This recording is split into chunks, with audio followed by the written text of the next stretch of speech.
기도하겠습니다.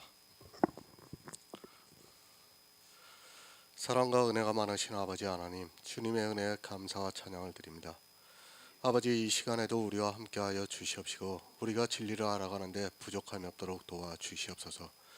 이 성경을 통해서 예수 그리스도의 은혜를 많이 알아갈 수 있도록 도와주시옵시고 우리가 천국의 소망을 가지고 살아갈 수 있도록 역사하여 주시옵소서.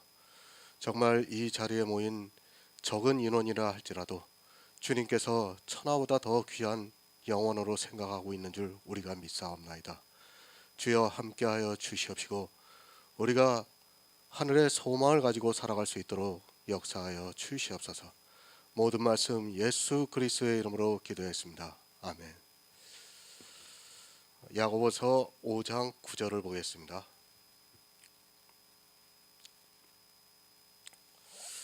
제가 읽어드리겠습니다. 형제들아, 서로 원망하지 말라.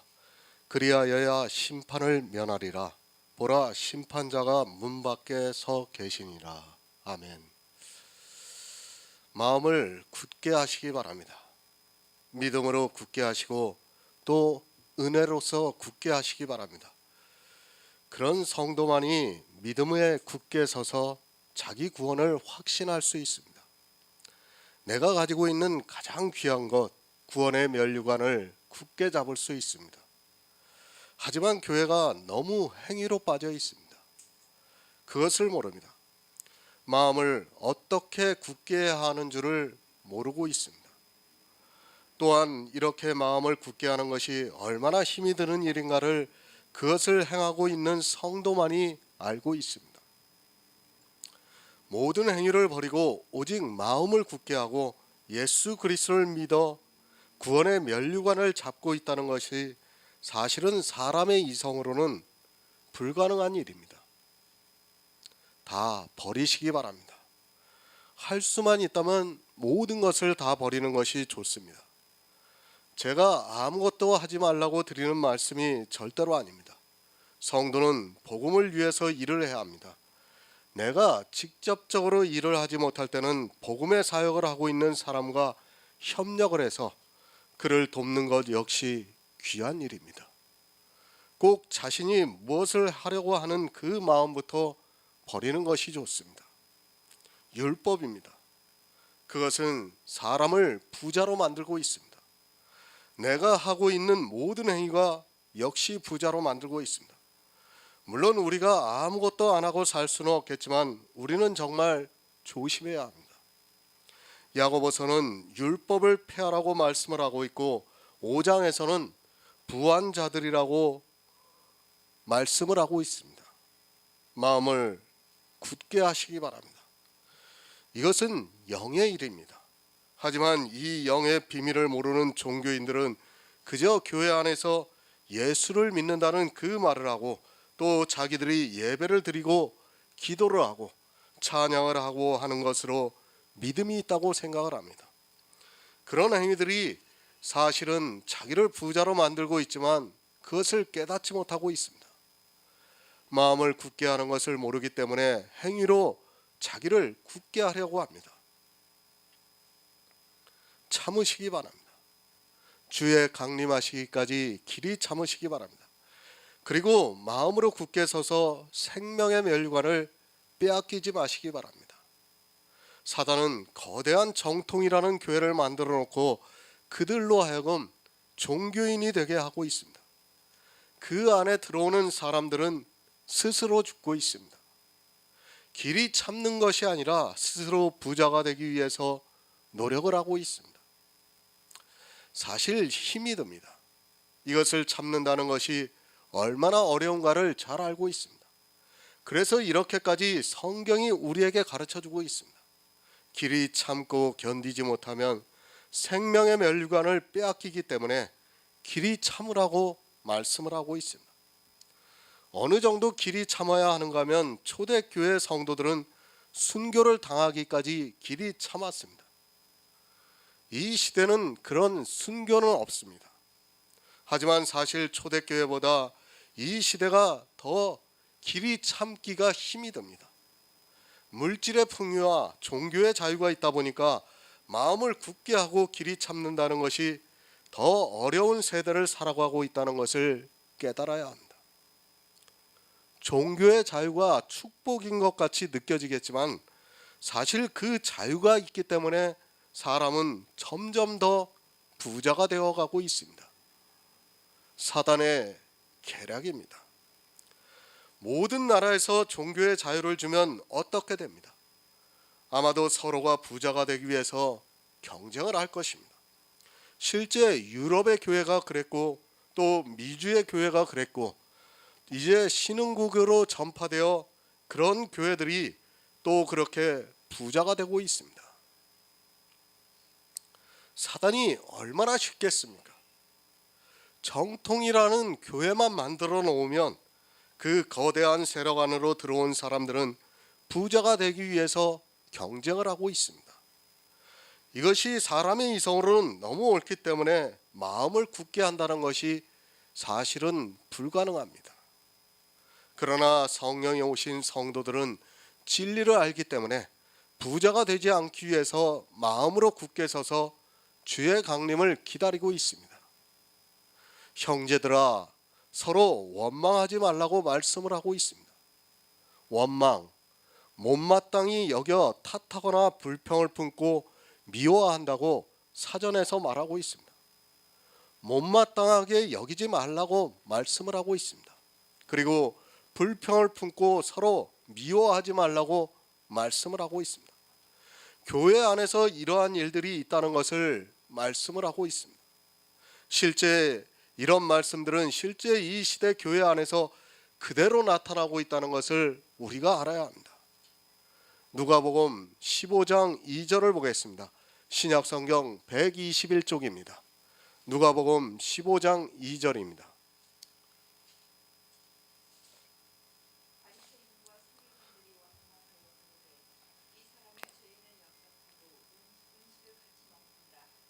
아멘. 바리새인들이 원망을 하고 있습니다. 왜 원망을 하고 있습니까? 주님께서 이 세상에 오셔서 죄인을 영접하고 그들과 음식을 함께 먹는 것을 보면서 원망을 하고 있습니다. 사람들이 주님을 그리스도라고 믿고 있는데 그렇다면 당연히 하나님을 잘 믿는 자기들을 영접하고 자기들과 음식을 먹어야 하는데 주님께서는 하나님을 잘 믿고 있는 자기들을 외면을 하는 것을 보면서 원망을 하고 있습니다. 잘했습니다. 자기들은 그래도 하나님을 잘 믿는다고 자부를 했습니다. 죄인들과 바리새인들과는 비교할 수 없을 정도로 누가 보아도 하나님을 잘 믿는 사람들이었습니다. 원망이라는 것은 이렇게 예수님께서 하신 일을 못마땅하게 여기거나 불평을 품고 미워한다는 것을 말씀하고 있습니다. 누가 원망합니까? 하나님을 아주 잘 믿고 있는 바리새인들이 원망을 하고 있습니다. 당연히 하나님께서 보내신 그리스도라면 자기들을 영접해야 하는데 그렇지가 않습니다. 자기들이 죄인이라고 생각하면 절대로 원망하지 않습니다. 그러나 자기들이 의인이라고 생각을 하니까 원망을 하고 있습니다.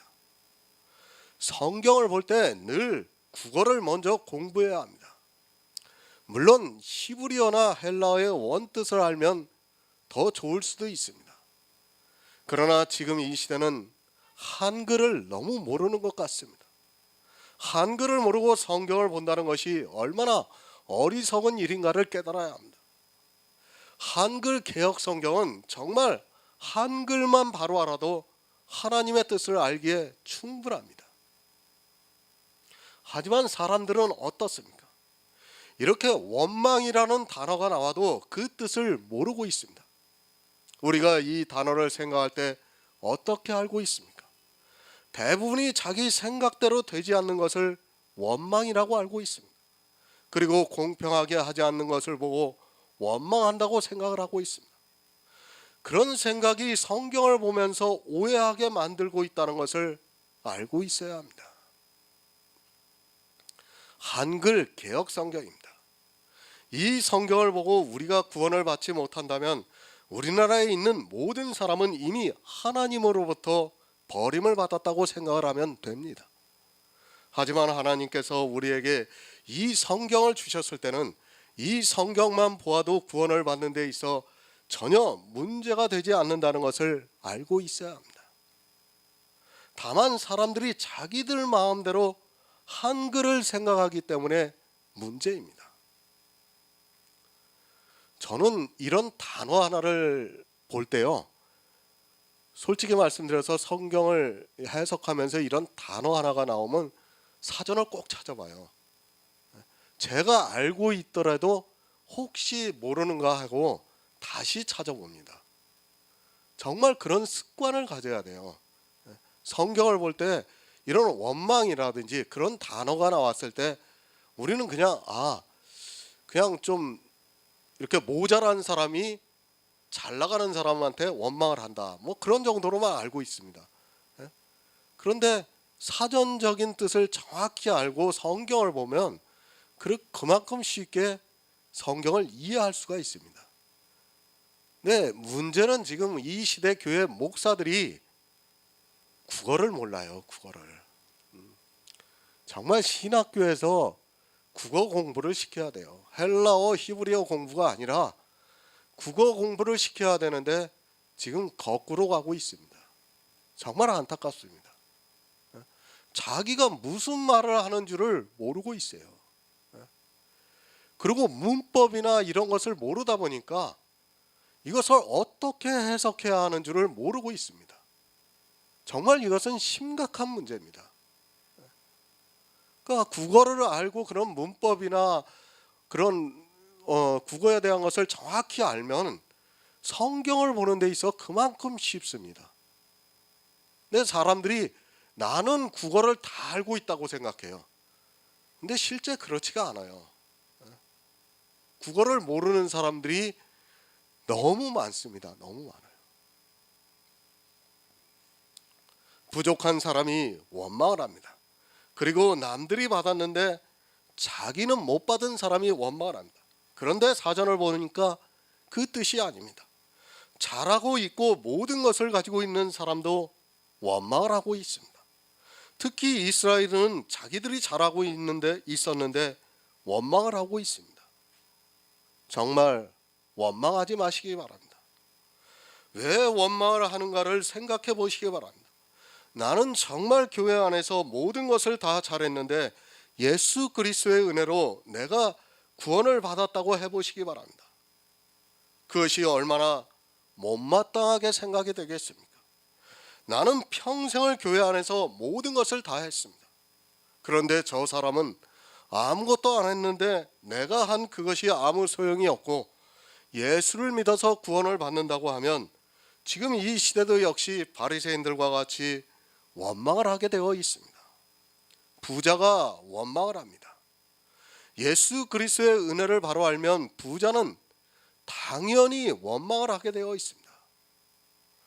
자기 행위의 의로 부자가 되어 있는 사람은 부자가 되지 않고 길이 참으며 마음을 굳게 하고 있는 사람이 구원을 받는다고 하면 하나님을 향해서 원망을 하게 되어 있습니다. 그것이 사람입니다. 왜 우리가 부자가 되어서는 안 되는가를 바로 알아야 합니다. 주님께서 이 세상에 오셨을 때 원망을 했던 사람들이 누구인가를 바로 알아야 합니다. 바로 부자들입니다. 바리새인과 서기관과 같이 율법의 의로 부자가 되어 있는 사람들이 원망을 했습니다. 예수 그리스도의 의가 못마땅합니다. 가난한 자에게는 그것이 너무도 큰 은혜지만 부자들에게 있어서는 그것이 못마땅한 일입니다. 죄인들과 같이 취급을 받는 것도 못마땅한 일인데 하물며 자기들이 구원을 받을 수 없다고 해보시기 바랍니다. 그러면 당연히 원망을 하게 되어 있습니다.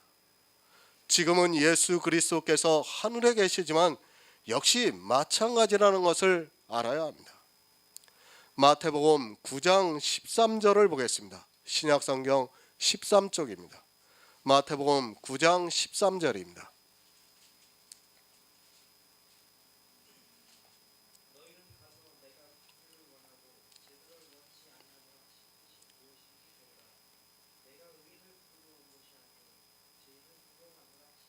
아멘. 주님이 이 세상에 오셨습니다. 누구를 만나러 오셨습니까? 내가 의인을 부르러 온 것이 아니요 죄인을 부르러 오셨다고 말씀을 하고 있습니다.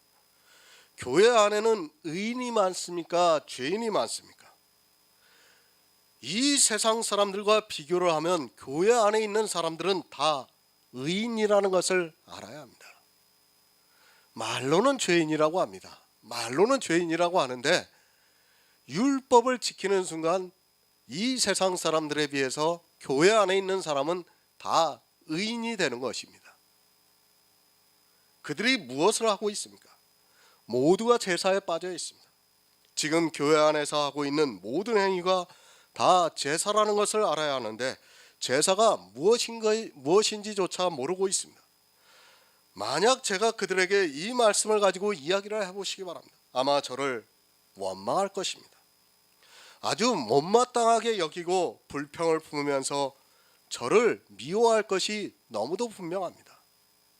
복음을 전합니다. 그리고 제사를 하지 말라고 해보시기 바랍니다. 이제까지 제사를 해오던 사람들에게 하나님께서 제사를 원치 않는다고 말해보시기 바랍니다. 자기들이 정말 수고를 하면서 하고 있는 그 제사를 원치 않는다고 하면서 이제 하지 말라고 해보시기 바랍니다. 아마도 저를 아주 못마땅하게 여기면서 이단이라고까지 공격할 것이 분명합니다.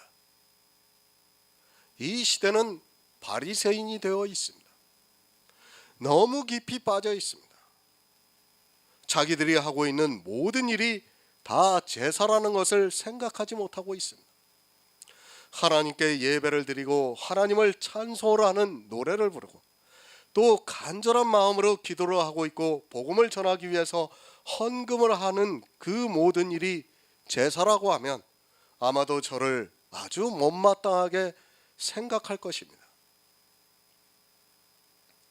그리고 그 제사 때문에 구원을 못 받는다고 해보시기 바랍니다. 못마땅하게 생각하는 사람도 있고 또 원망하는 사람도 있을 것입니다. 저에게 진리를 듣고 있는 사람이 있는데 어느 사람이 아주 열심을 내서 제가 전하고 있는 이 복음의 일을 돕고 있습니다. 그 사람에게 제가 그 제사로는 구원을 받지 못한다고 해보시기 바랍니다. 물론 그 사람이 진리로 인도함을 받고 있다면 알겠지만 진리로 인도함을 받지 못하고 있는 사람이라면 아마도 저를 원망할 것이 너무도 분명합니다. 저를 도왔습니다. 그런데 그 일로 구원을 받지 못한다고 해보시기 바랍니다. 그가 진리를 알고 있다면 분명히 원망하지 않습니다. 그러나 아직 진리를 모르고 있다면 그는 분명히 원망을 하게 되어 있습니다. 그래도 복음의 일을 하는 사람을 도왔는데 어떻게 구원을 받지 못하고 그 일이 아무 의미가 없느냐고 하면서 저를 도운 것을 실망하고 원망할 것이 너무도 분명합니다. 바로 이 말씀입니다. 새 번역을 제가 읽어드리겠습니다. 형제 자매 여러분, 심판을 받지 않으려거든 서로 원망하지 마십시오. 보십시오. 심판하실 분께서 이미 문 앞에 서 계십니다. 이렇게 번역이 되어 있습니다. 원망하지 말라고 말씀을 하고 있습니다. 원망을 하게 되면 심판을 받게 된다는 말씀입니다. 복음을 위해서 일을 하고 있습니다. 누구는 더 많은 일을 하고 있고 또 누구는 아무것도 안 하고 있는 것처럼 보일 수 있습니다. 그러나 진리를 듣고 있습니다. 그러다 보면 많은 일을 한 사람이 원망할 수 있습니다. 그리고 또 모든 사람에게 공평히 주시는 예수 그리스도의 의를 전하면 원망을 하게 됩니다. 제사 정말 조심하시기 바랍니다. 제가 제사가 무조건 나쁘다는 것이 아닙니다. 이 세상에서 복음을 전하려면 여러 가지 제사의 일이 있을 수 있습니다.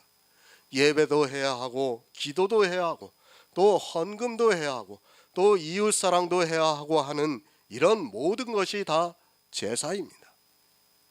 성도는 이것을 하면서 살아가고 있습니다. 하지만 이 제사로는 구원을 받을 수 없다는 것을 분명히 알아야 합니다.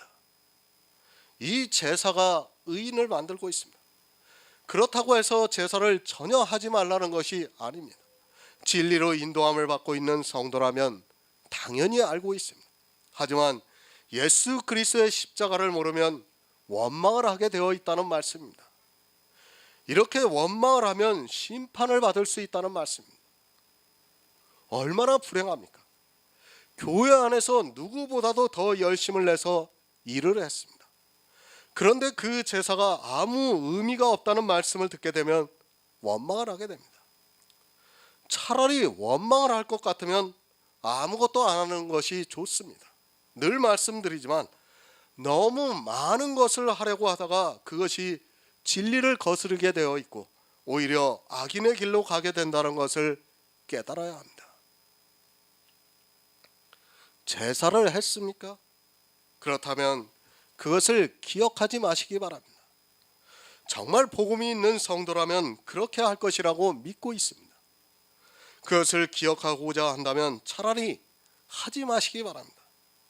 그것으로 원망을 하게 된다면 차라리 아무것도 안 하는 것이 더 낫다고 믿고 있습니다. 복음을 전합니다. 그것을 어느 한 사람이 할 수 있는 일은 아닙니다. 반드시 많은 사람이 함께 협력을 해야 하고 그 모든 일이 다 제사입니다. 그 제사의 일을 할 때 그것을 기억하고 싶다면 차라리 하지 마시기 바랍니다. 예수 그리스도의 은혜를 받고 있는 성도라면 자기가 그 어떤 제사를 드렸어도 그것을 기억하지 않습니다.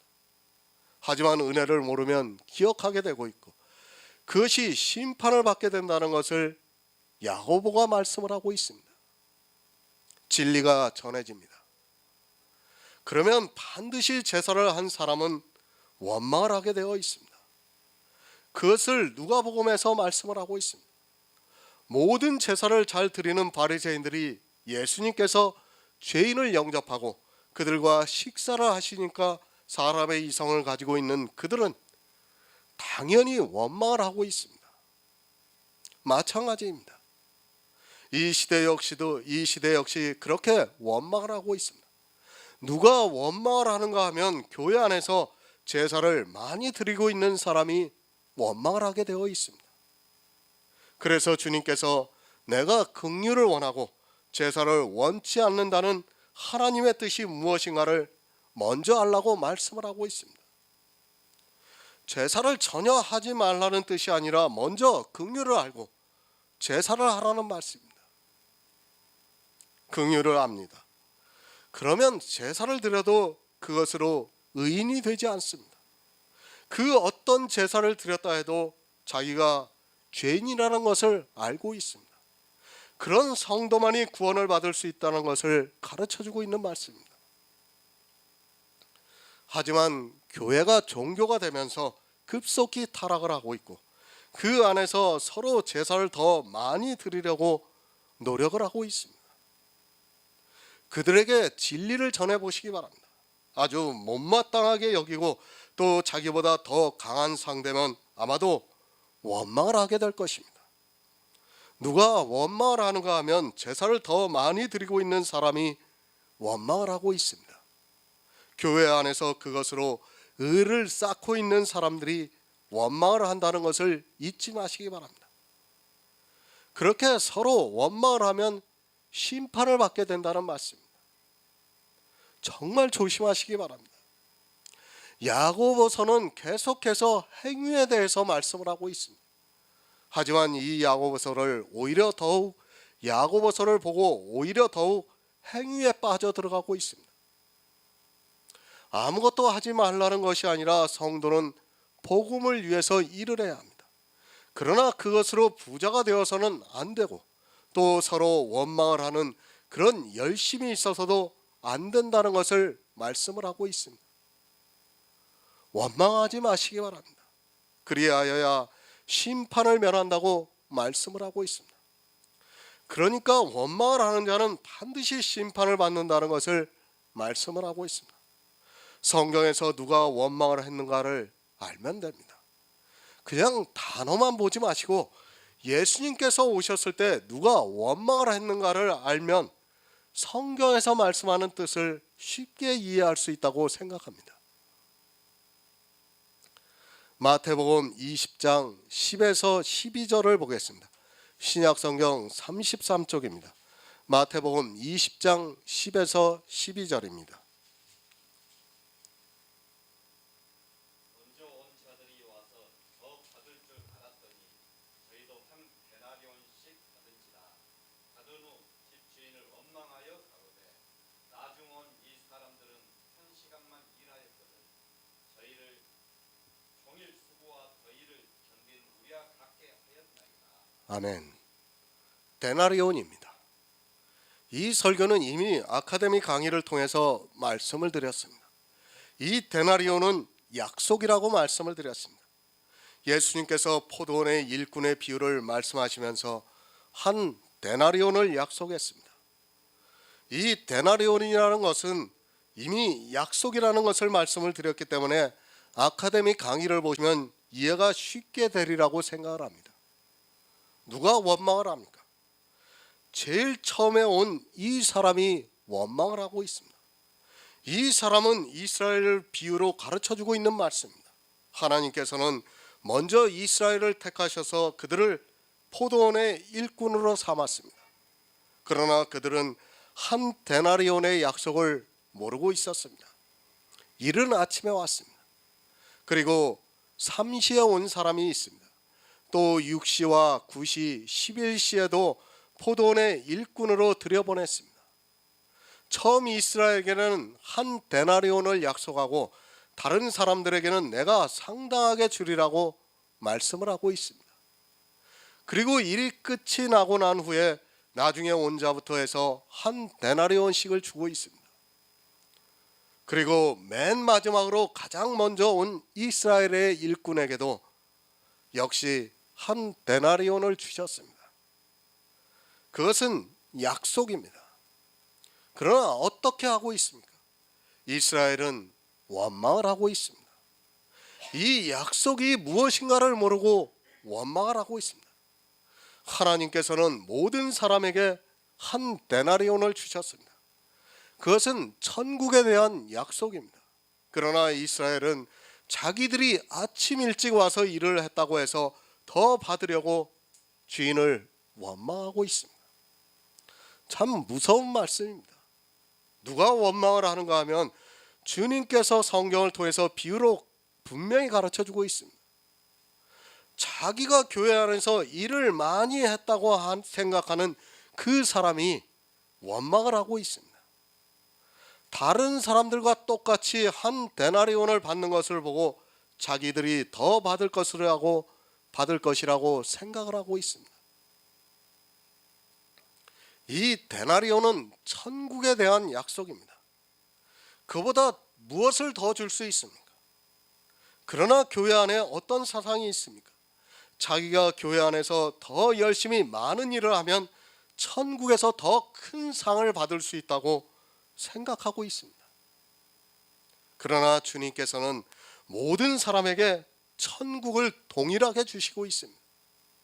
그렇게 동일하게 받는 것을 보고 아침 일찍 와서 일을 한 그 사람이 원망을 하고 있습니다. 왜 원망을 합니까? 천국을 모르기 때문에 원망을 하고 있습니다. 만약 아침 일찍 온 이 일꾼이 천국을 알았다면 절대로 원망하지 않았을 것입니다. 하지만 이 사람은 자기가 아침 일찍 일을 했다는 것을 생각하면서 더 많은 데나리온을 받을 것으로 생각을 하고 있습니다. 이것은 지극히 이 세상의 이성적인 사고입니다. 누가 이것을 나쁘다고 할 수 있겠습니까? 그러나 성경을 바로 알아야 합니다. 천국을 알아야 하고 영의 일을 알아야 합니다. 하지만 육체로 일을 하고 있는 사람들은 천국을 모르고 영의 일을 모르다 보니까 이 사람과 같이 주인을 원망하고 있습니다. 이렇게 원망하는 자는 심판을 받게 된다는 것을 주님께서 비유로 가르쳐 주시고 있습니다. 제사 때문입니다. 교회 안에서 이렇게 제사에 열심을 내고 있습니다. 그리고 자기가 한 제사의 일을 따라서 더 큰 상을 받으려고 하고 있습니다. 이 세상에서는 너무 당연한 일입니다. 하지만 천국은 그런 것이 아닙니다. 그 자체로 이미 모든 것을 다 받았습니다. 천국 그 이상을 우리가 받을 수 없다는 것을 알아야 하는데, 이렇게 일을 많이 한 사람은 동일하게 받는다고 하면 원망을 하고 있습니다. 누가 원망했습니까? 아침 일찍 온 그 사람이 원망했습니다. 그것은 교회 안에서 가장 일을 많이 한 그 사람이 원망을 했다는 말씀입니다. 세상의 이치로는 일을 많이 한 사람은 더 많이 받는 것이 너무도 당연합니다. 그것을 나쁘다고 한다면 그 사람이 잘못된 것입니다. 하지만 천국은 사람이 일을 해서 받을 수 있는 것이 아니라 은혜로 받는다는 것을 알아야 합니다. 은혜입니다. 일을 하게 해주신 것도 은혜입니다. 그가 아무리 아침 일찍부터 왔다고 해도 사실 주인이 그 일꾼으로 써주지 않으면 아무 할 말이 없습니다. 일을 하게 해주신 것이 그것이 은혜라는 것을 모르고, 그리고 데나리온을 주신 것이 은혜라는 것을 모르고, 이렇게 교회 안에서 자기가 한 일을 생각하면서 미련한 자들이 있습니다. 마태복음 20장 16절을 보겠습니다.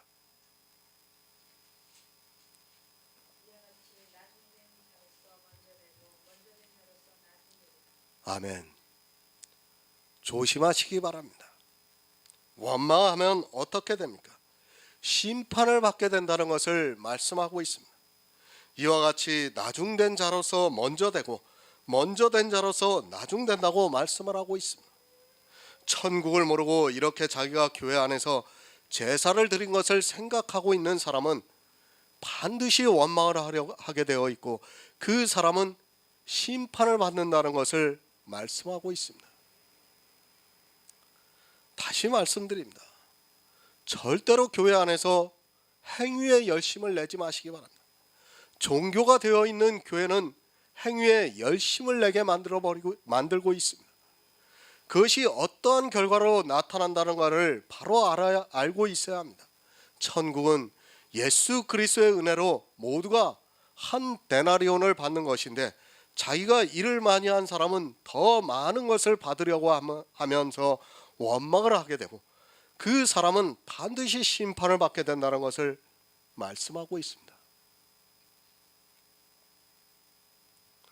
그저 천국에 갔다 왔다고 간증을 합니다. 그러면서 어느 모 목사를 지칭하면서 그 목사의 집이 어마어마하다고 이야기를 합니다. 누구의 집은 초라하고 누구의 집은 어마어마하다고 합니다. 그런 것들이 다 이 세상의 샤머니즘적인 사상입니다. 천국은 동일합니다.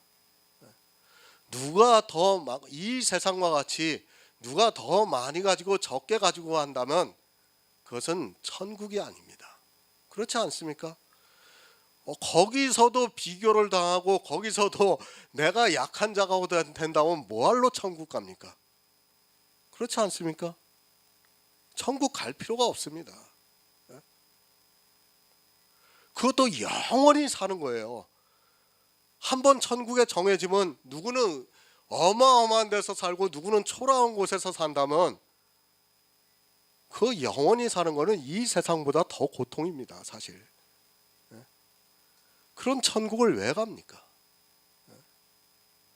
천국은 아브라함에게 주신 것이나 사도 바울에게 주신 것이나 우리에게 주신 것이나 다 동일하다는 것을 알고 있어야 합니다. 그렇게 믿는 성도만이 이 한 데나리온의 약속을 받을 수 있다는 말씀입니다. 제가 일을 하지 말라고 하는 것이 절대로 아닙니다. 복음을 가진 성도는 자기 생명까지도 아까워하지 않고 또 자기 재산도 아까워하지 않습니다. 우리는 하나님께서 내게 주신 분복과 은사를 통해서 복음을 전하는 일을 해야 합니다. 그것이 성도가 이 세상에서 해야 하는 마땅한 일이라는 것을 깨달아야 합니다. 이스라엘이 그랬습니다. 지금 이 시대 역시 바리새인과 같은 그들이 원망을 하고 있습니다. 심지어는 교회 안에 어떤 사상이 있는가 하면 이 세상에서 일을 많이 하면 천국에서 더 큰 상을 받는다고 말을 하고 있습니다. 성경을 오해를 해도 너무 많은 오해를 해서 이 세상 사상이 그대로 교회 안에 들어와 있습니다.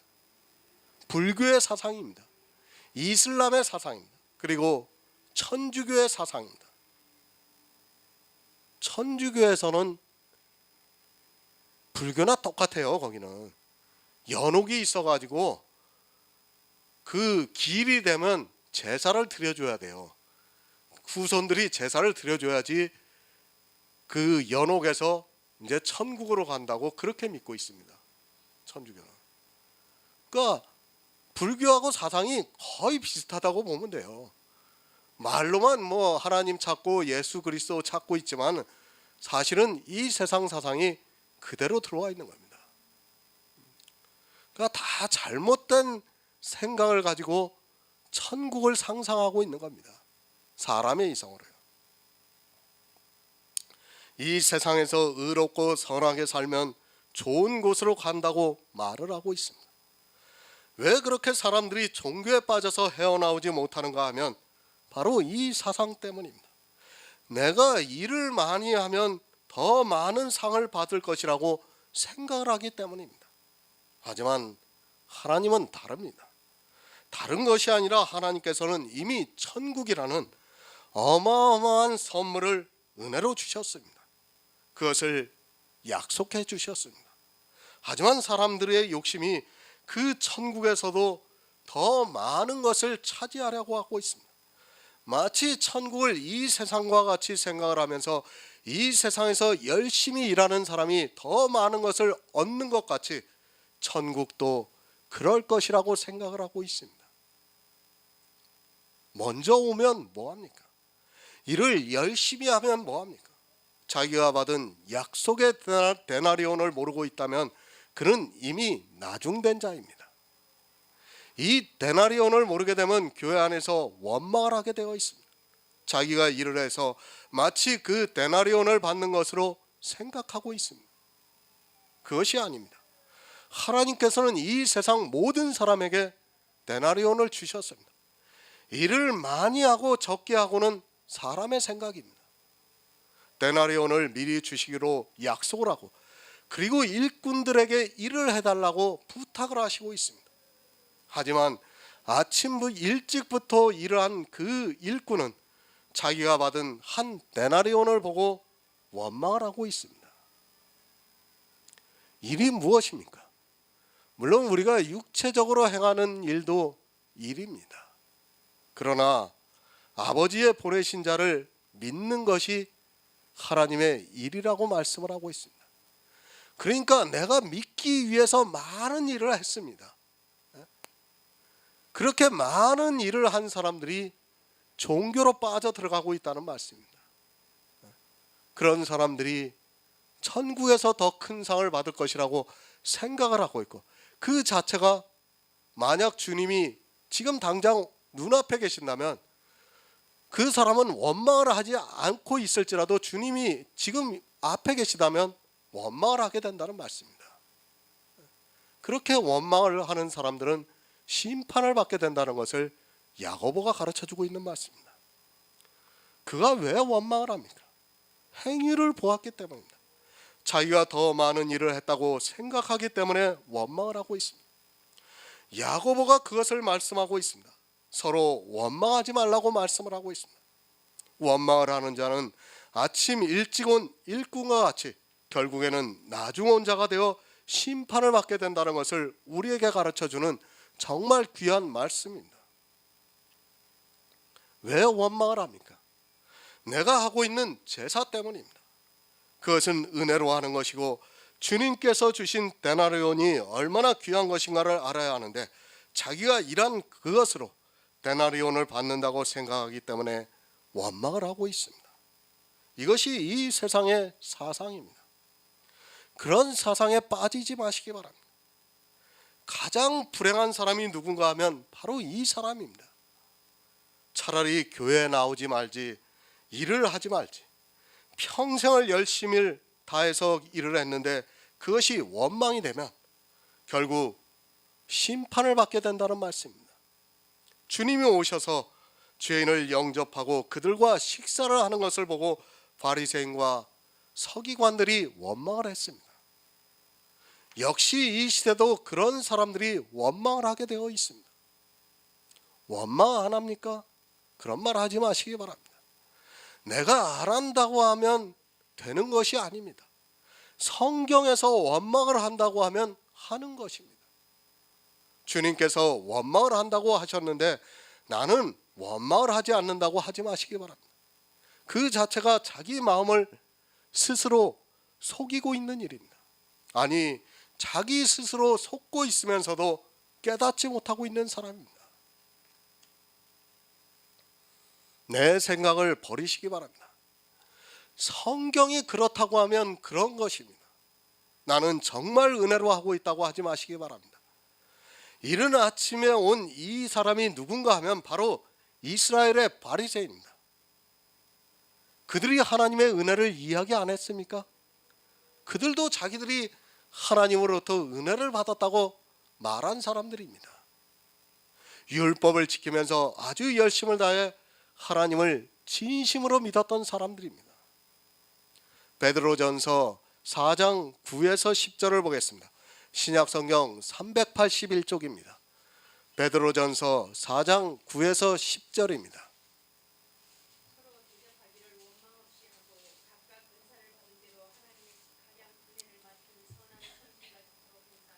아멘. 복음의 일꾼입니다. 성도는 이 일을 위해서 정말 헌신을 해야 합니다. 늘 기쁜 마음으로 이 일을 해야 한다는 것을 잊지 마시기 바랍니다. 서로 대접하기를 원망 없이 하라고 말씀을 하고 있습니다. 무엇을 대접합니까? 나그네를 대접하라고 말씀을 하고 있습니다. 나그네가 누구입니까? 하나님께서 그에게 음식과 의복을 주신다고 말씀을 하고 있습니다. 성도는 이 나그네에게 음식과 의복을 주어야 합니다. 그러니까 이 세상에서 살아가고 있는 성도들에게 복음을 전해야 한다는 말씀입니다. 이 세상에서 누가 나그네인 줄 모를지라도 우리는 나그네를 대접하는 일을 게을리해서는 안 됩니다. 복음을 전하는 일입니다. 성도는 이렇게 서로 대접하는 일을 하면서 살아가고 있습니다. 내가 성령의 감동을 받아 진리로 인도함을 받고 있으면 이 세상에서 나그네로 살아가고 있는 사람을 대접하는 일을 해야 합니다. 그런데 절대로 원망을 하면서 해서는 안 됩니다. 포도원의 일꾼과 같이 원망을 하면서 할 바에는 차라리 일을 하지 않는 것이 낫습니다. 정말 주의하시기 바랍니다. 은혜를 알고 있다면 기쁜 마음으로 해야 합니다. 감사하는 마음으로 해야 합니다. 하지만 안타깝게도 교회 안에 있는 모든 사람들이 다 원망을 하고 있고 원망을 하지 않고 정말 은혜로 한다고 말을 하고 있습니다. 하지만 그들은 나그네를 대접하는 것이 무엇이라는 것을 모르고 있습니다. 자기가 아무리 은혜로 한다고 해도 그에게 음식과 옷을 주지 않고 있다면 그것은 하나의 종교적인 행위에 불과하다는 것을 깨달아야 합니다. 어떻게 합니까? 각각 받은 은사대로 하라고 말씀을 하고 있습니다. 내가 하나님으로부터 받은 은사대로 하라고 말씀을 하고 있습니다. 그 이상을 하려고 하지 마시고 내가 받은 은사가 무엇인가를 알면 됩니다. 은사라고 하니까 성경에 기록되어 있는 은사만을 생각하지 마시기 바랍니다. 쉽게 말씀드려서 내가 받은 분복대로 하라는 말씀입니다. 은사도 분복입니다. 내가 하나님께로부터 받은 것이 무엇입니까? 그것을 가지고 원망 없이 대접을 하라고 말씀을 하고 있습니다. 저 같은 경우에는 정말 이 설교를 쓰는 것을 은사로 받았어요. 정말 하나님께서 주셨어요. 정말 어느 순간부터 이 설교가 써지기 시작하는데 정말 제가 쓰면서도 때로는 은혜를 받고 많이 그럽니다. 정말 하나님께서 이 은사를 주시지 않았다면 할 수 없는 것이라는 것을 저는 너무도 잘 알고 있어요. 그러니까 각자가 그 받은 은사대로 하나님 앞에 함께 복음의 일을 해나가면 되는 겁니다. 그것도 원망하지 말고 정말 내가 받은 은사대로만 하면 됩니다.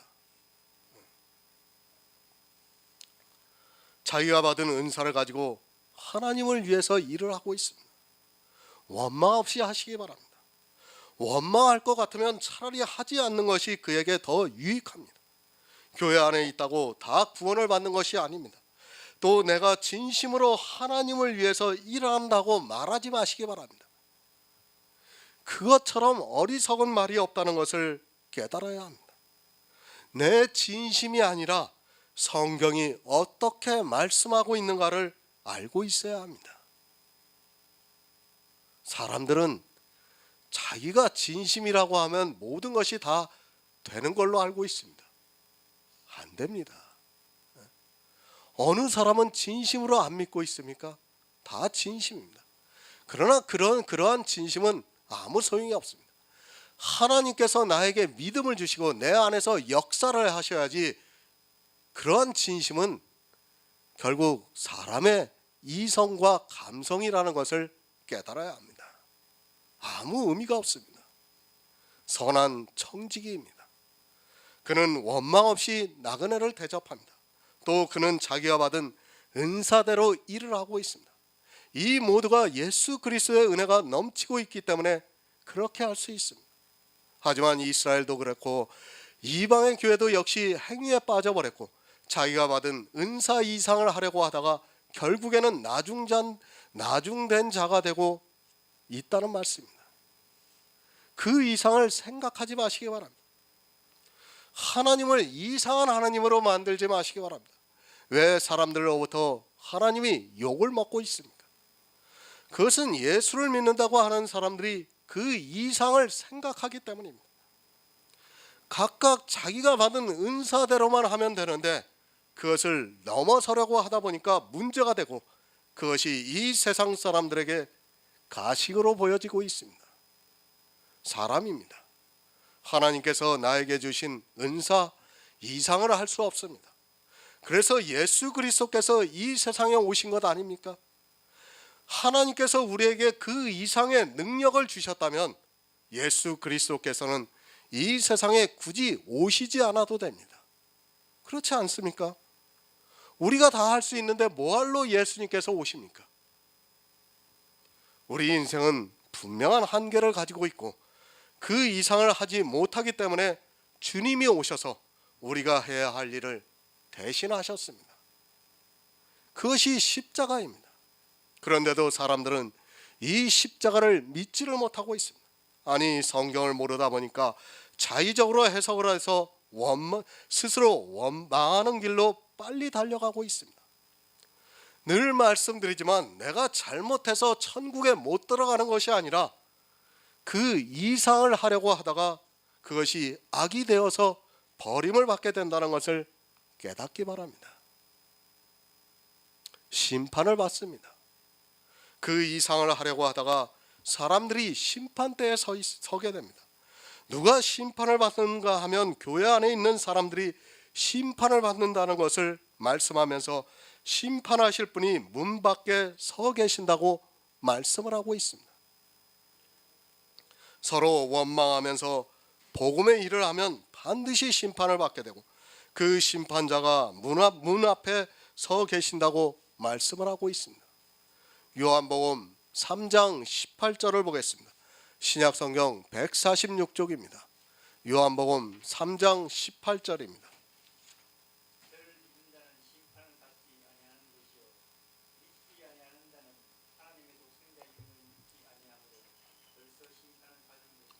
아멘. 문 밖에 서 있습니다. 우리 속담에 문 밖이 저승이라는 말이 있습니다. 사람들은 육체가 살아있다 보니까 이 영의 일을 모르고 있습니다. 예수 그리스도께서 이 세상에 오셨다가 하늘에 올라가셨습니다. 이스라엘뿐만 아니라 이방에게도 빛을 비춰주셨습니다. 믿지 않는 자가 누구입니까? 물론 이 세상 사람들도 믿지 않습니다. 그러나 야고보서에서 말씀하고 있는 믿지 않는 자는 율법의 행위로 부자가 되어 있는 사람들이 믿지 않는 자라고 말씀을 하고 있습니다. 예수님께서 이스라엘에게 믿지 아니하는 자는 하나님의 독생자의 이름을 믿지 아니하므로 벌써 심판을 받았다고 말씀을 하고 있습니다. 교회에 나왔다고 다 믿는 것이 아닙니다. 지금 이 말씀을 누구에게 하고 있는 것입니까? 하나님을 조상 대대로 믿는다고 하는 이스라엘에게 하고 있습니다. 물론 나중에 주님이 오시고 난 후에 심판이 있습니다. 그러나 믿지 않는 자는 벌써 심판을 받은 것이라고 말씀하고 있습니다. 문밖입니다. 인생의 생명이라는 것이 어떠하다는 것을 늘 기억하고 있어야 합니다. 안개와 같은 인생들은 지금 이 순간 하나님의 독생자의 이름을 믿지 않고 있다면 그가 아무리 교회 안에 있다 해도 벌써 심판을 받은 것임을 바로 깨달아야 합니다. 이스라엘이 벌써 심판을 받은 것 같이 이 시대 교회 안에 있는 다수 역시 벌써 심판을 받고 있습니다. 원망 때문입니다. 나에게 주신 은사 그 이상을 생각하지 말아야 하는데 자기가 정말 하나님을 위해서 열심을 내서 한 그 행위를 생각하면서 원망을 하고 있습니다. 그렇게 원망을 하는 사람들에게 이 말씀을 하고 있습니다. 자기가 받은 은사대로 해야 하는데 그 이상을 하다 보니까 당연히 원망을 하게 되어 있습니다. 두려워하시기 바랍니다. 교회 밖에 있는 사람들이 아닙니다. 교회 안에 있는 사람들이 심판을 받는다는 것을 늘 기억하고 있어야 합니다. 성경에 기록되어 있는 심판을 잘 생각해 보시기 바랍니다. 누구에게 심판을 말씀하고 있는가를 정말 냉정하게 생각해 보아야 합니다. 하지만 이 심판이라는 단어가 자기들과는 아무 상관이 없는 것으로 생각하고 있습니다. 예수를 안 믿는 사람입니다. 그것이 교회 밖에 있는 사람인가 교회 안에 있는 사람인가를 성경만 주의 깊게 보아도 쉽게 알 수 있습니다. 정통이라는 교회 안에 있다고 자기는 심판을 면할 것이라고 생각하지 마시기 바랍니다. 이 모든 말씀은 정통이라고 주장하는 그들에게 하고 있는 말씀입니다. 이스라엘은 정통입니다. 아니 그들은 조상대대로 하나님의 선민으로 살아왔습니다. 주님께서 그들에게 말씀을 하고 있습니다. 그런 말씀을 보고도 자기들과는 아무 상관이 없는 것으로 생각하고 있다면 정말 어리석은 사람입니다. 성경을 자기들 이성으로 보다가 결국에는 다 사망에 이르고 있지만 역시 사람들은 어쩔 수 없는 것 같습니다. 야고보서 5장 10절을 보겠습니다. 신약성경 375쪽입니다.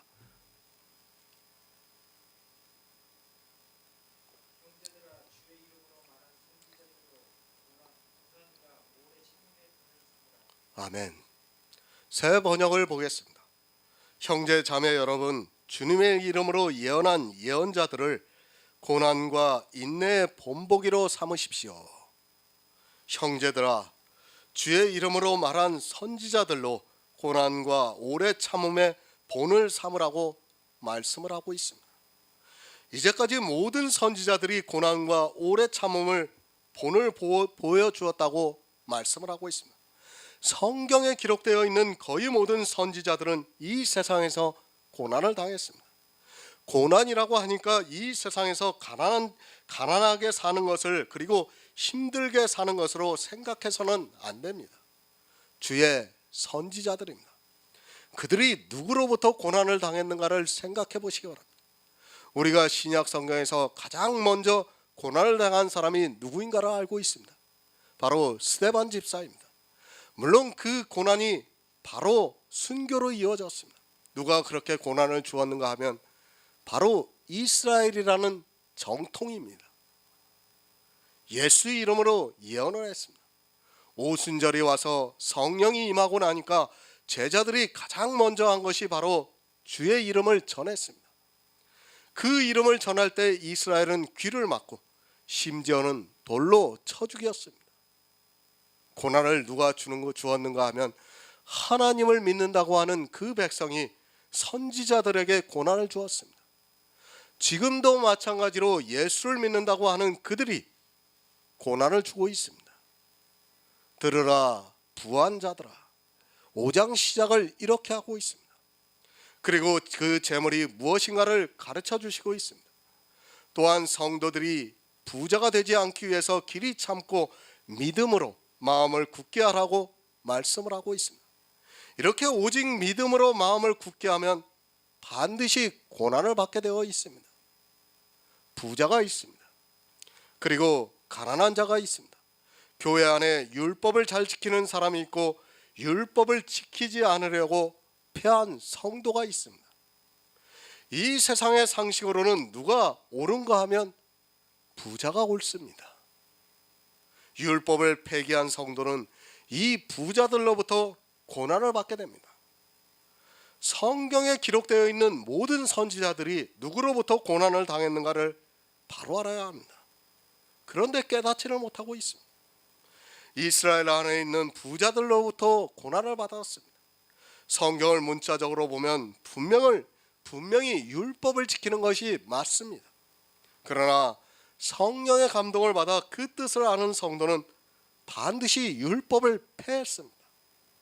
그렇게 율법을 폐기를 해야 내 이웃을 내 몸과 같이 사랑하고 부자가 되지 않기 위해서 오직 믿음으로 길이 참을 수 있습니다. 예수 그리스도를 전합니다. 사도들이 왜 고난을 당했는가를 생각해 보시기 바랍니다. 처음에는 이스라엘로부터 고난을 당했습니다. 그것은 주님의 말씀을 받아서 전했기 때문에 고난을 당했습니다. 그들이 예수 그리스도를 전하지 않았다면 절대로 고난을 당하지 않았습니다. 사도행전 18장 13절을 보겠습니다. 신약성경 219쪽입니다.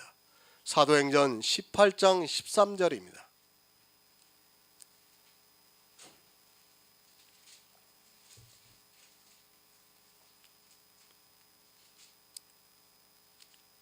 말하되 이 사람이 율법을 어기어 하나님을 공경하라고 사람들을 권한다 하거늘.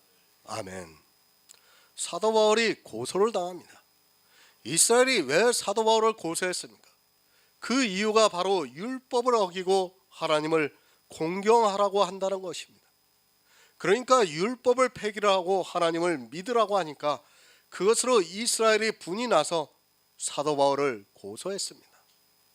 율법입니다. 이스라엘은 이 율법을 가지고 선지자들에게 고난을 주었습니다. 율법으로 부자가 되어 있는 그들이 바로 악한 자들입니다. 지금 이 시대도 똑같다고 보면 맞습니다. 이 시대 거의 모든 교회가 율법을 지키고 있습니다. 어느 한 교회라도 율법을 지키지 않는 교회가 없습니다. 만약 그런 교회가 어느 정도 규모가 있는 교회로 성장을 한다면 아마도 엄청나게 공격을 할 것이 분명합니다.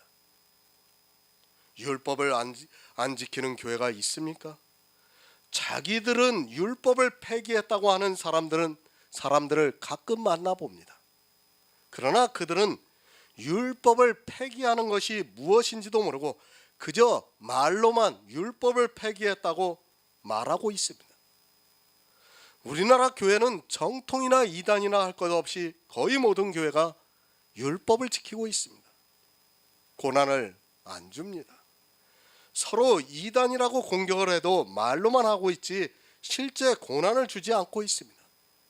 모두가 율법을 지키고 있기 때문에 누가 누구를 탓할 수 있는 상황이 아닙니다. 혹시 구원파라든지 그리고 가정교회를 율법주의가 아니라고 생각하는 사람이 있다면 야고보서에서 말씀하고 있는 율법에 대해서 먼저 배우시기 바랍니다. 아니, 앞으로 이제 갈라디아서 강해를 할 겁니다. 그러면 율법에 대해서 정말 명확하게 여러분들이 깨달을 수 있습니다. 야고보서보다도 더 강하게 율법을 폐기하라는 것이 갈라디아서입니다. 근데 사람들은 그런 것을 깨닫지를 못하고 있어요. 성경을 아무리 많이 보면 뭐합니까? 그런 것은 아무 의미가 없습니다. 그 안에서 하나님께서 우리에게 하시고자 하는 말씀을 알아야 되는데 그것을 모르고 그저 문자적으로 대충 보다 보니까 거의 다 율법주의에 빠지게 되어 있습니다. 성경은 사람의 이성으로 보는 순간에 반드시 율법주의에 빠지게 되어 있다는 것을 여러분이 알아야 됩니다. 다 율법주의입니다.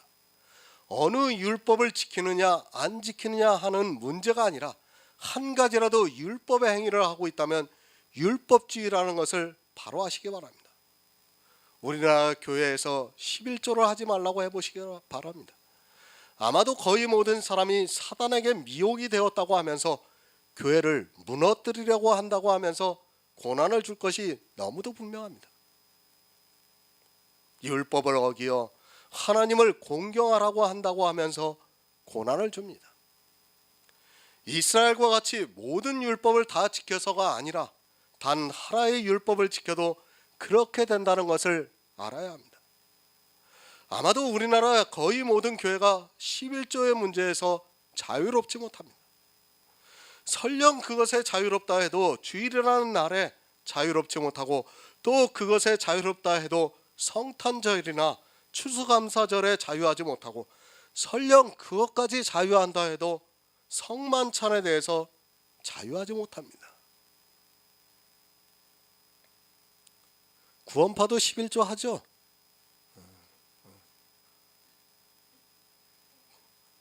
그런데 사람들은 안 하는 것으로 알고 있어요.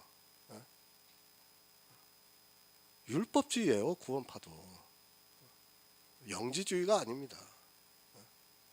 그건 성경을 모르는 정말 무식한 사람들이에요. 그러니까 율법을 하나라도 지키면 그 순간에 율법주의가 된다는 것을 알아요. 사실 이단이나 정통이가 할 것 없이 아마 11조를 안 걷는 교회는 거의 없을 것입니다. 간혹 가다가 있어요. 간혹 가다 있지만 또 다른 율법에 걸려 있어요. 다 걸려 있습니다.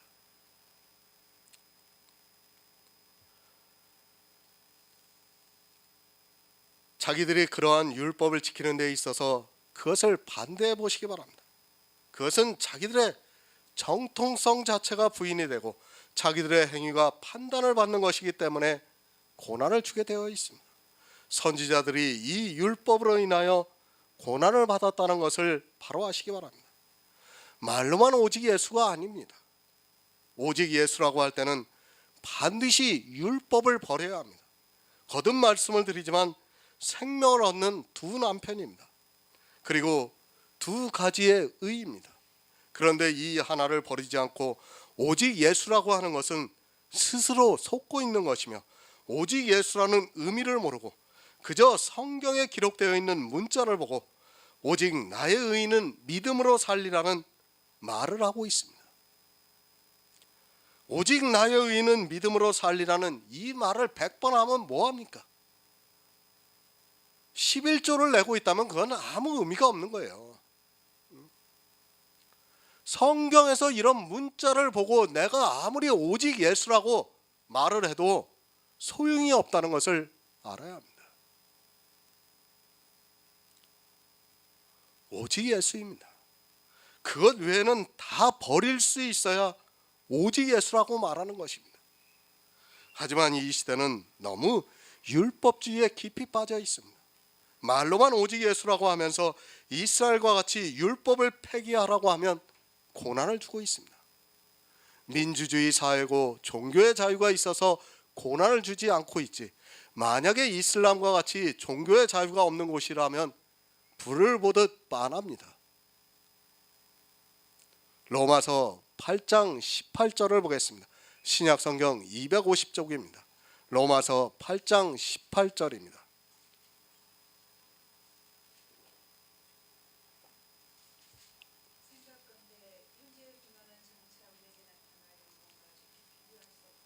아멘. 로마서 8장이 무엇을 말씀하고 있습니다? 육신을 쫓는 자는 육신의 일을, 영을 쫓는 자는 영의 일을 한다고 말씀을 하고 있습니다. 누가 고난을 받습니까? 영을 쫓는 자는 육신을 쫓는 자에 의해서 고난을 받게 되어 있습니다. 교회 안에는 육신을 쫓는 자들이 너무 많이 있습니다. 너무 많은 정도가 아니라 거의 다라고 보면 맞습니다. 영을 쫓습니다. 이 자체가 고난입니다. 생각해 보시기 바랍니다. 영을 쫓는 성도는 정말 때로는 내가 하나님을 믿는 것인가 하는 의심을 갖게 되어 있습니다. 어느 누구로부터 하나님의 사람이라는 말을 듣기도 힘이 듭니다. 그렇지 않습니까? 이 세상 사람들도 이제는 다 알아요. 예수를 믿는 사람들은 어떻게 하고 어떻게 하고 어떻게 한다는 것을 다 알고 있어요. 그런데 그것을 하나도 하지 마시기 바랍니다. 그런 거, 그 자체가 저 사람이 하나님을 믿는 사람인가, 그런 이야기를 듣게 되어 있습니다. 그 자체가 고난입니다. 지금 우리가 아카데미를 하고 있습니다. 사실 종교적인 행위는 아무것도 하지 않고 있고 오직 말씀으로만 예배를 하고 있습니다. 때로는 찬양도 부르고 싶고, 때로는 예배의 형식도 갖추고 싶고, 때로는 교회의 형태도 갖추고 싶은 것이 사람의 마음입니다. 아니, 전혀 그런 것을 하지 않고 있는 아카데미는 정과 욕심이 살아있는 우리 육체에게는 어쩌면 고난이기도 합니다. 제사를 드리고 싶습니다. 그리고 그런 형식을 갖추고 싶습니다.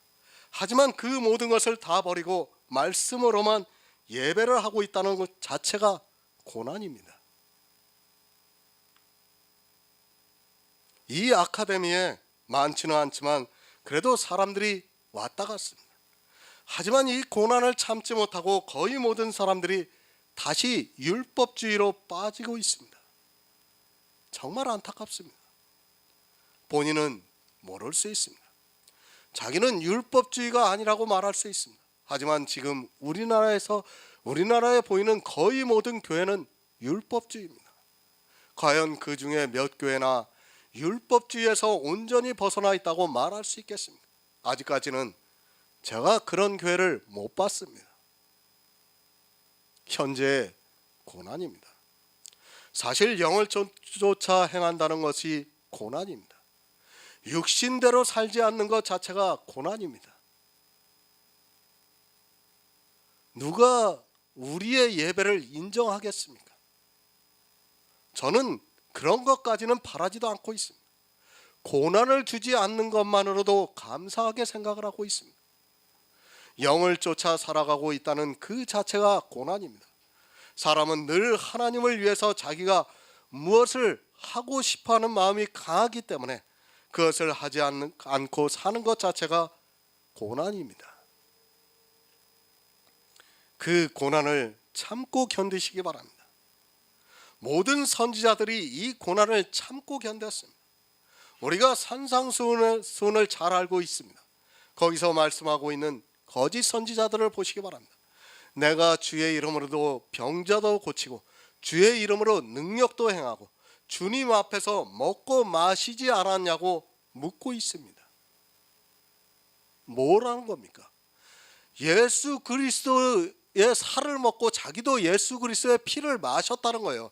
십자가를 믿고 있었다는 거예요. 그러나 거짓 선지자입니다. 왜? 그들이 병자도 고치고 능력도 행하고 그런 악한 행위를 한 것으로 인해서 부자가 되어 있기 때문에 거짓 선지자라는 말씀입니다.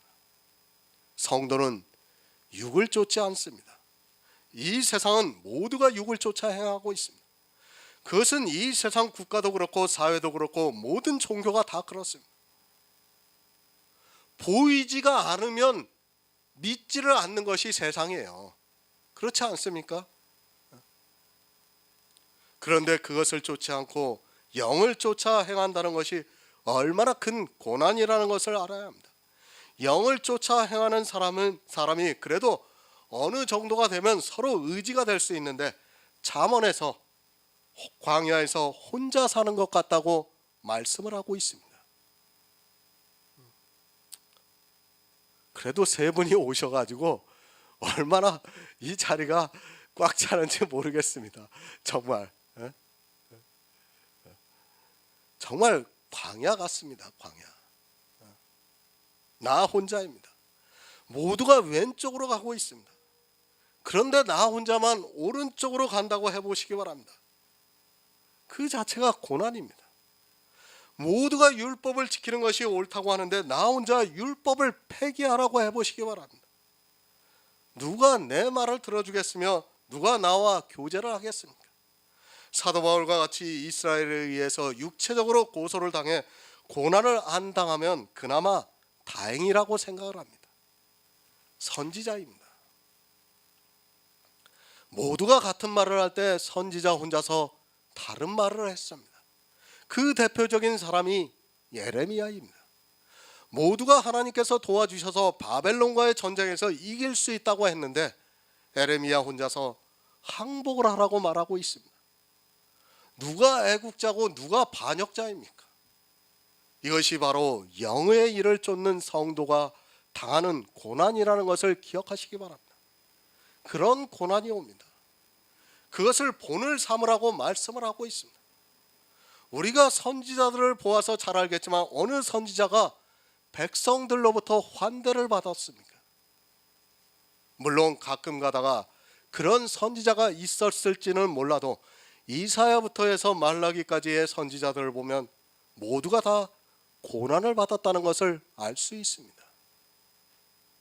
진리라는 것이 그렇습니다. 이 세상의 사상과 다릅니다. 아니 교회 안에 있는 다수의 율법주의자들과는 전혀 다른 사상을 가지고 살아가고 있습니다. 예수를 믿는다고 해서 다 믿는 것이 아니라는 것을 분명히 알아야 합니다.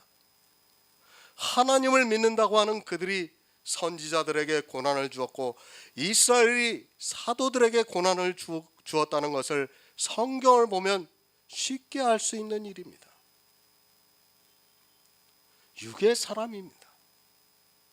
이스라엘은 육의 사람이 되었습니다. 그리고 또 이방의 교회가 육의 사람이 되었습니다. 그것을 사도 바울이 갈라디아에서 그때 육체를 따라 난 자가 성령을 따라 난 자를 핍박한 것 같이 이제도 그러하다고 말씀을 하고 있습니다. 누가 핍박을 했습니까? 이스마엘이 이삭을 핍박을 했습니다. 교회 안에서 육체를 따라 난 자가 있고 이 성령을 따라 난 자가 있습니다. 이스마엘이 이삭을 핍박한 것 같이 이제도 교회 안에서 그렇게 육체를 따라 난 자들이 성령을 따라 난 자들을 핍박을 하고 있습니다. 그것을 야고보서에서는 고난이라고 말씀을 하고 있습니다. 이 고난을 참아야 합니다. 아니 선지자들의 본을 삼으라고 말씀을 하고 있습니다. 선지자들이 고난을 받은 것 같이 이제도 너희가 고난을 받을 것인데 그것을 그대로 받으라고 말씀을 하고 있습니다. 이 세상에서 육적으로 고난을 당하는 것을 말씀하는 것이 아니라 교회 안에서 부자에 의해서 고난을 받는 것을 가르쳐주면서 선지자들도 그렇게 고난을 당했다고 말씀을 합니다. 히브리서 6장 14에서 15절을 보겠습니다. 신약성경 358쪽입니다. 신약성경 358쪽 히브리서 6장 14에서 15절입니다.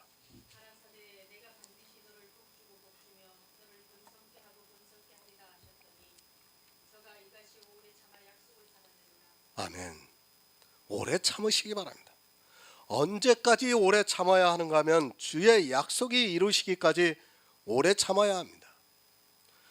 아브라함은 하나님으로부터 약속을 받았습니다. 하나님께서 아브라함을 부르시고 가나안에 들어가게 하시고 또 거기서 내 자손이 하늘의 별과 같이 많아지리라는 약속을 받았습니다. 하지만 하나님께서는 그것을 아주 오랫동안 주시지를 않았습니다. 내가 너를 복주고 복주며 너를 번성케 하고 번성케 하신다고 말씀합니다. 실제 아브라함이 얼마나 오래 참았는가를 알 수 있습니다. 물론 육적으로도 오래 참았습니다. 그러나 이 오래 참았다는 말씀은 물론 그런 육적인 뜻도 있지만 저가 이같이 오래 참아 약속을 받았다고 말씀을 하고 있습니다. 이 약속이 무엇입니까? 천국입니다. 아브라함은 오래 참아서 천국을 받았습니다. 이것을 본을 삼으라고 말씀을 하고 있습니다. 아브라함은 하나님의 약속을 받고 믿음을 의심치 않고 행함이 있는 믿음을 보이면서 아주 오래 참았습니다. 그 결국이 무엇인가 하면 바로 천국이라는 말씀입니다. 저가 이같이 오래 참아 약속을 받았다고 말씀합니다. 야고보는 이것을 본을 삼으라고 말씀을 하고 있습니다. 성도도 역시 믿음의 조상 아브라함과 같이 동일한 믿음으로 오래 참아서 천국의 약속을 받으라고 말씀을 하고 있습니다. 정말 이 시대는 이 믿음의 비밀을 너무 모르는 것이 문제입니다. 믿음으로 오래 참아서 약속을 받아야 하는데 행위에 쉽게 빠져들어가고 있습니다. 아브라함이 약속을 받았습니다. 그가 얼마나 오래 참았습니까? 아브라함은 믿음의 조상입니다. 그가 무엇으로 오래 참았는가를 알아야 합니다. 어떤 자기 육체의 고난에 대해서 오래 참으라는 것이 아니라 영의 일에 있어서 그것을 이루시기까지 오래 참으라고 말씀을 하고 있습니다. 참지를 못합니다. 거의 다 육체로 가고 있습니다. 사도 바울의 말씀과 같이 너희가 성령으로 시작했다가 육체로 마치려느냐는 그 말씀이 너무도 가슴에 와닿습니다. 복음을 들었으면 영의 사람으로 살아가야 하는데 사람들이 오래 참지를 못하고 다시 육체로 돌아가고 있습니다. 여러분들이 잘 아시겠지만 이 강의를 들은 사람들 중에서도 참지를 못하고 육체로 돌아가는 사람들이 있었습니다. 왜 참지를 못했습니까? 그들은 약속을 모르기 때문에 참지를 못했습니다. 영의 일을 믿음으로 받아들이려면 이 세상에서 오래 참아 그 약속을 받을 수 있지만 그들에게는 성령이 오시지 않아 다시 육체로 돌아갈 수밖에 없었습니다. 육체를 따라 난 사람이 미혹을 하면 너무도 쉽게 미혹을 당하는 것을 보면서 안타깝기만 합니다. 왜 그렇습니까? 그것이 다 마음을 굳게 하지 못하고 있기 때문입니다. 다른 사람이 하는 것을 보니까 그 마음이 자꾸 흔들리는 것입니다. 모두가 왼쪽으로 가는 것을 보니까 나 혼자 오른쪽으로 가는 것 같아서 불안하고 참지를 못하고 다수를 따라가게 되어 있습니다. 성경을 바로 하시기 바랍니다. 오래 참지 못하면 그는 구원을 받을 수 없습니다. 우리 육체는 끊임이 없이 정과 혀를 통해서 미혹을 당하고 있습니다. 그것이 사람의 이성으로는 너무 바른 일같이 보이기 때문에 참지를 못하고 있습니다. 그래서 복음을 듣다가도 다시 육체로 돌아가는 것을 볼 수 있습니다. 영의 일입니다. 그것은 예수 그리스도를 믿는 일입니다. 오직 성령의 감동으로 내 안에서 역사하는 하나님의 능력입니다. 이것을 사람의 이성으로 증명할 수 없기 때문에 아주 타당성이 있는 육체로 돌아가고 있습니다. 아무리 믿음을 강조로 해도 자기 육체의 정과 욕심에 이끌려서 육체를 따라 난 자로 살아가고 있는 것을 볼 수 있습니다. 본을 삼으시기 바랍니다. 선지자들이 어떻게 구원을 받았는가를 아시기를 바랍니다. 이 시대는 성경을 너무 모르고 있습니다. 그리고 그저 맹목적인 종교만이 있습니다. 성경은 우리에게 이러한 모든 사실에 대해서 가르쳐주고 있지만 사람들은 육체를 따라 살아가고 있습니다. 그 결과를 너무 모르고 있고 자기 영혼의 결말이 어떠하다는 것을 모르고 그저 교회 안에서 육체로 살아가고 있습니다.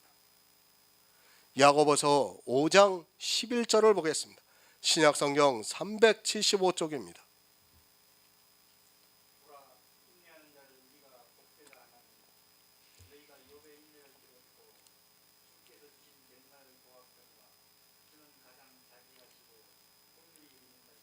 아멘.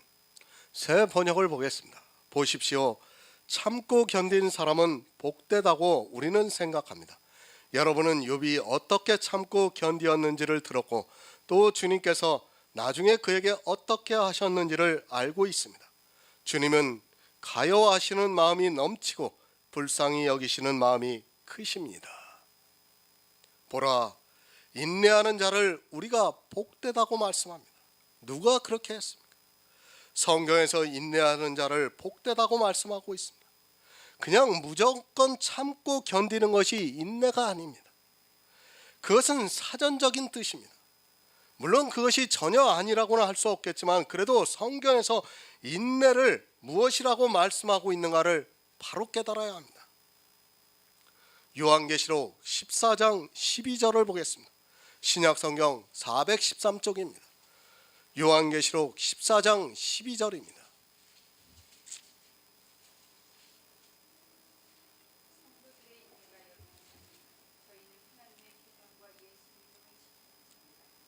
아멘.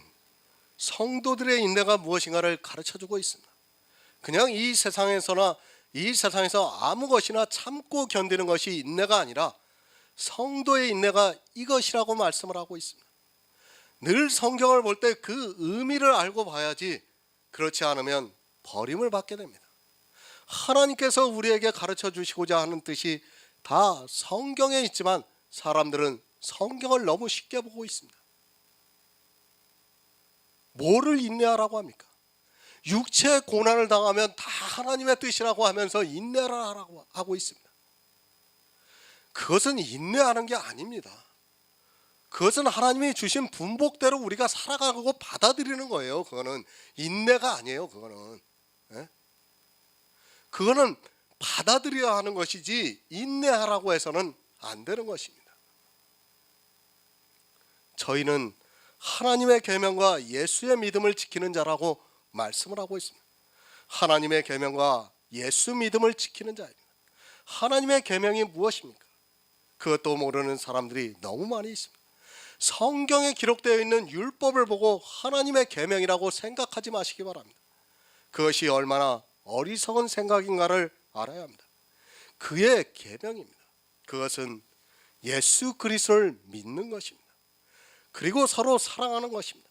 율법이 계명이 아니라 하나님의 계명은 예수 그리스도를 믿는 것이고 그리고 서로 사랑하는 그것입니다. 하지만 사람들은 계명이라는 단어만 나오면 율법으로 생각을 하고 있습니다. 물론 율법이 계명이라고 하는 것을 전적으로 부정하고 싶지는 않습니다. 하지만 어떤 계명입니까? 이미 완성된 계명이고 또 폐해진 계명입니다. 이제 성도는 그 계명을 따라 사는 것이 아닙니다. 이렇게 하나님의 계명인 예수 그리스도를 믿고 그래서 영생을 얻고 이웃을 사랑하면서 살아가고 있는 성도들이 인내를 하고 있다고 말씀을 하고 있고 그 인내가 복되다고 말씀을 하고 있습니다. 정말 인내예요. 그렇지 않습니까? 아무것도 안 하고 오직 말씀으로만 오직 믿고 있어요. 하나님이 내 안에서 역사를 해서 무엇을 해야 그래도 내가 좀 하나님을 믿는 것 같은데 그런 것을 전혀 하지 않고 오직 믿음으로만 내 안에서 역사를 하는 게 이건 보통 인내가 아니고는 안 되는 것입니다. 사실 못 참아요. 사실 사람들이. 그러니까 다 가는 겁니다. 다시. 계명이라는 것은 생명을 얻어야 합니다. 생명을 얻을 수 없다면 그것은 계명이라고 해서는 안 됩니다. 하나님께서 우리에게 주신 계명은 생명을 얻을 수 있는 계명을 주신 것이지 진노를 받게 하는 것을 주신 것이 아니라는 것을 바로 알아야 합니다. 하지만 불행하게도 이 시대는 하나님의 계명이 무엇인가를 모르고 그것을 모르다 보니까 인내를 하지 못하고 있습니다. 어느 것이 쉽습니까? 율법을 지키는 것이 쉽습니까? 율법을 안 지키는 것이 쉽습니까? 사람의 이성으로는 율법을 지키는 것이 쉽습니다. 사실 율법을 안 지키고 예수만 믿는다고 하는 것은 어려운 일입니다. 그래서 인내하는 자를 우리가 복되다고 말씀을 하고 있습니다. 욥기 2장 8절을 보겠습니다. 구약성경 762쪽입니다. 구약성경 762쪽 욥기 2장 8절입니다.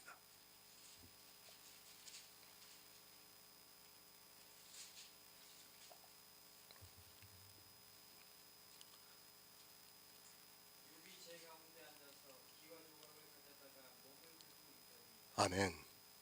너희가 욥의 인내를 들었고 주께서 주신 결말을 보았다고 말씀합니다. 사람들은 그렇게 생각합니다.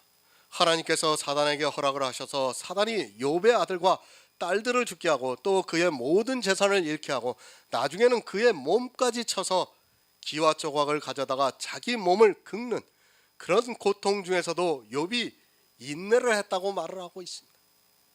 물론 맞습니다. 그것도 욥의 인내라고 할 수 있습니다. 그런 육체적인 고난을 당하는 욥을 보면서 인내해서 나중에는 하나님께서 축복을 했다고 말할 수도 있습니다. 그러나 우리는 욥의 인내를 바로 깨달아야 할 필요성이 있습니다. 욥은 자기 생명까지도 저주를 했습니다. 기와 조각을 가져다가 그것으로 몸을 긁을 정도면 그의 육체적인 고통이 얼마나 컸던가를 알 수 있습니다. 그리고 말합니다. 야고보서의 이 말씀을 보면서 욥이 인내를 했다고 말을 하고 있습니다. 지금 내 처지가 어렵고 힘이 들더라도 욥과 같이 인내를 하면 그가 나중에 받은 복이 얼마나 큰가를 알게 하고 그렇게 될 것이라고 교회 안에서 말을 하고 있습니다. 욥이 자기 육체의 고난에 대해서 인내를 했습니까? 그리고 우리가 인내를 하면 욥과 같은 결말을 볼 수 있습니까? 아무리 힘이 들고 자기 생명까지도 경각에 달릴 정도로 살아가고 있을지라도 욥과 같이 인내를 하면 그가 나중에 받은 그 결말과 같이 우리도 역시 복을 받을 수 있습니까? 욥의 결말이 무엇입니까? 육체적으로 다시 회복을 해서 아들, 딸 다시 낳고 또 거부가 된 것이 욥의 결말입니까? 성경이 그런 육적인 것을 결말이라고 보여주고 있습니까? 욥의 결말이 무엇입니까? 물론 육적인 결말도 있습니다. 그러나 그보다 더 중요한 결말은 그가 회개를 했다는 것입니다. 물론 그 이전에도 자기 자녀들이 죄를 지면 그것을 제사로 드렸던 사람입니다. 그러나 욥은 회개가 무엇인가를 몰랐고 하나님으로부터 자기가 얼마나 사랑을 받고 있는가를 몰랐습니다. 욥의 인내를 바라보시기 바랍니다. 그가 인내를 했습니까?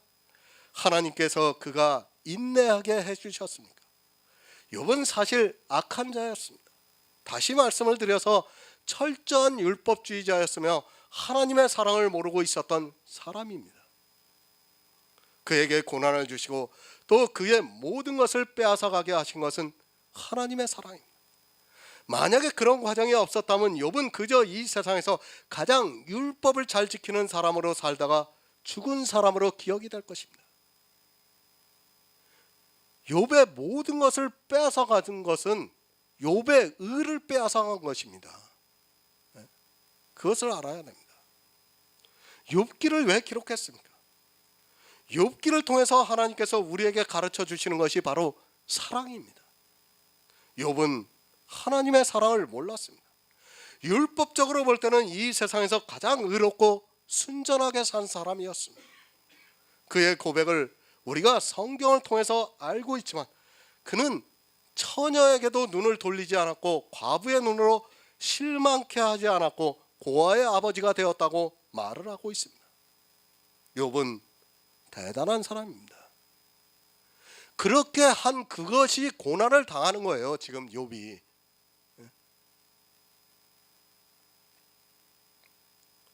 욥은 정말 대단한 사람. 이 세상 어느 누구도 욥과 같이 산 사람이 없습니다. 그가 욥기에서 고백을 하는 거 보면 그가 어떠한 삶을 살았는가를 쉽게 이해할 수 있습니다. 우리 같은 사람은 감히 상상도 하지 못할 정도로 순전하고 정직하게 살았던 사람입니다. 그것을 하나님께서 인정하실 정도로 살았습니다. 하지만 그것으로 고난을 당하고 있습니다. 욥이 사람의 이성으로는 분명히 의인입니다. 아니 그의 고백에서도 알 수 있습니다. 그가 얼마나 의롭게 살았는가 하면 하나님의 저울에 달려보겠다고 말을 하고 있습니다. 이 세상에서 누가 그렇게 자신 있게 말할 사람이 어디 있겠습니까? 그러나 그는 하나님의 사랑을 모르는 철저한 율법주의자였습니다. 그런 그를 하나님께서 모든 것을 다 치시고 생명만 남겨주셨습니다. 그러나 그는 몰랐습니다. 자기가 그렇게 사는 것이 잘하는 것으로 생각을 했습니다.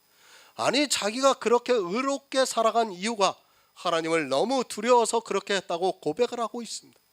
사실 욥은 인내를 한 것이 아니라 당연히 받을 벌을 받고 있었습니다. 아니 욥과 같이 율법주의자로 살아가는 사람은 반드시 나중에 그렇게 고난을 받는다는 것을 알고 있어야 합니다. 욥은 세상에 살아있을 때 고난을 받았지만 교회 안에서 부자가 되어 있는 사람은 나중에 그렇게 고난을 받는다는 것을 가르쳐 주는 것입니다. 욥이 그 벌을 안 받았으면 어떻게 합니까? 세상에서 가장 의롭게 산 사람으로 기억이 될 것입니다. 그러나 하나님을 두려워하다가 벌을 받았습니다.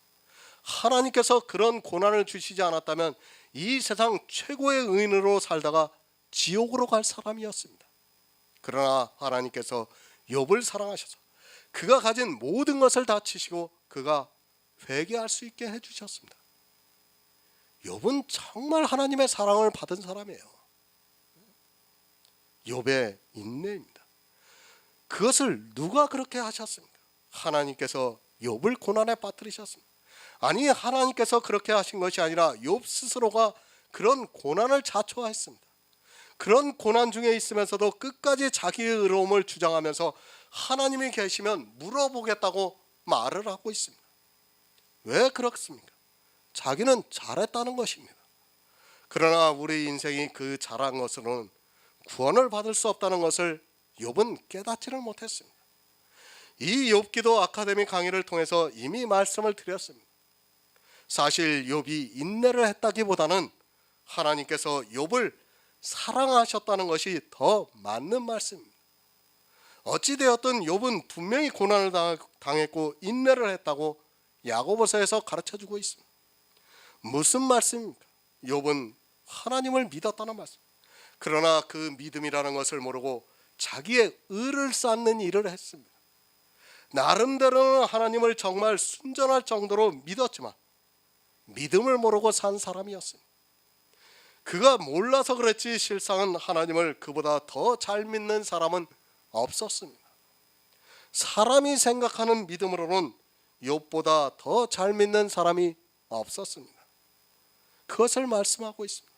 욥은 분명히 하나님을 믿었던 사람. 그래서 더욱더 두려워했습니다. 하지만 하나님께서 자기를 얼마나 사랑하고 계시는가를 몰랐기 때문에 스스로의 의로움을 이야기하다가 결국에는 하나님을 만나고 나서 회개를 할 수 있었습니다. 이것이 욥의 결말입니다. 만약에 그가 나중에 받은 복을 이야기하면서 그 결말을 이야기한다면 그는 정말로 어리석은 사람입니다. 욥기 42장 10절에서 하나님께서 욥의 곤경을 돌이키시고 그전 소유보다 갑절을 주셨다는 그것을 육적으로 보고 있다면 그는 육의 사람입니다. 물론 육적인 것도 있습니다. 그러나 그전 소유가 무엇입니까? 이제까지 욥이 산 모든 의롭고 선한 행위입니다. 그러나 갑절은 무엇입니까? 이제 예수 그리스도의 의를 얻었습니다. 그것이 하나님의 사랑이라는 것을 깨달았습니다. 욥의 결말을 바로 하시기 바랍니다. 그저 육적으로 그전 소유보다 갑절을 받은 것으로 생각하지 마시기 바랍니다. 욥이 그전 소유 때문에 고난을 당한 거예요. 그전 소유를 가지고 있었기 때문에 고난을 당했습니다. 그러나 그 고난 중에서 인내를 해서 하나님께서 그에게 갑절을 주셨어요. 그것은 예수 그리스도의 의를 주셨다는 말씀입니다. 욥은 회개했습니다. 이전에 받은 소유는 아무것도 아닙니다. 그가 받은 것이 이제 천국에 들어갈 수 있는 것을 받았습니다. 이전의 것은 다 잃었습니다. 그것은 진노를 받을 것입니다. 하지만 하나님께서 욥을 통해서 우리에게 인내가 무엇인가를 가르쳐주고 있고 또 욥의 결말을 보게 하셨습니다. 욥이 회개했습니다. 만약 그 회개가 없었다면 아마도 욥은 성경에 기록되지 않았을 것이 분명합니다. 욥은 믿음이 없었습니다. 그러나 하나님께서 그에게 믿음을 주셨습니다. 그것이 욥의 인내라는 말씀. 욥이 고난을 당하기 전에는 자기가 의롭게 살면 되는 줄 알았는데 고난을 통해서 인내를 알게 되었습니다. 그리고 그 결말을 보여주셨습니다. 그것은 그가 다시 이전과 같이 회복된 것을 말씀하는 것이 아니라 티끌과 재 가운데서 회개를 한 그 결말을 보여주셨다는 말씀입니다. 철저한 율법주의자가 이제는 하나님을 사랑을 하는 성도로 그 결말을 보여주셨다고 우리에게 가르쳐주고 있습니다.